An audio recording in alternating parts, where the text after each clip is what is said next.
जे कोणी 10वी 12वीला विद्यार्थिनी आहेत त्यांना मी एक चांगला सल्ला देत आहे, तो तुम्ही मन लावून ऐका. मुळात 10वी 12वीची परीक्षा म्हणजे तुमच्या संपूर्ण आयुष्याची परीक्षा नाही आहे. कारण जीवनाची व आयुष्याची परीक्षा ही खूप वेगळी व खूप कठीण असते. त्यामुळं मी पास होईन की नाही, मला मार्क कमी पडतील का, मी मेरिटमध्ये येईन का नाही, मला ज्या कॉलेजमध्ये ॲडमिशन घ्यायचं आहे तिथं मला घेता येईल की नाही, मला माझ्या आवडीचे सब्जेक्ट मिळतील की नाही, असा विचार करण्यापेक्षा तुम्ही जो आता अभ्यास करत आहात, 10वी असू दे 12वी असू दे, तुम्ही जे आता शिकत आहात, तुम्ही जे आता तुमचे अभ्यासासाठी वेळ घालवत आहात, तुम्ही जे आता हे क्षण घालवत आहात ते एन्जॉय करा, ते आनंदाने करा.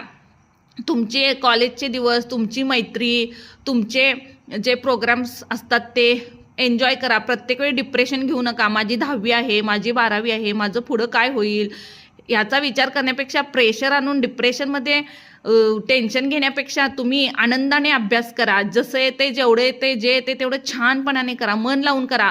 आज एखादा तुम्ही विषय घेतला, मॅथ्सचा घेतला, त्यातले 50 प्रॉब्लेम एकदम सोडवत बसू नका. आज 2 सोडवा, उद्या 2 सोडवा, जेवढं येतं तेवढं अगदी व्यवस्थित करा. जे येत नाही ते प्रयत्न करा, पण डिप्रेशन घेऊ नका.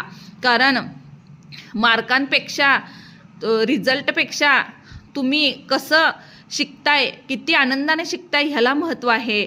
मला 80% पडायला हवेत, मला 90% पडायलाच हवेत, म्हणून मी खूप मन लावून अभ्यास करीन. आणि तुम्ही जर एवढं करून पण समजा तुम्ही जर डिप्रेशनमध्ये जर तो अभ्यास विसरलातच, तर त्याला काय अर्थ आहे. किंबहुना असं म्हणतात की जो आता हा तुमचा काळ आहे, हा तुमचं 10वी असू दे 12वी असू दे, हे परत येणार नाही.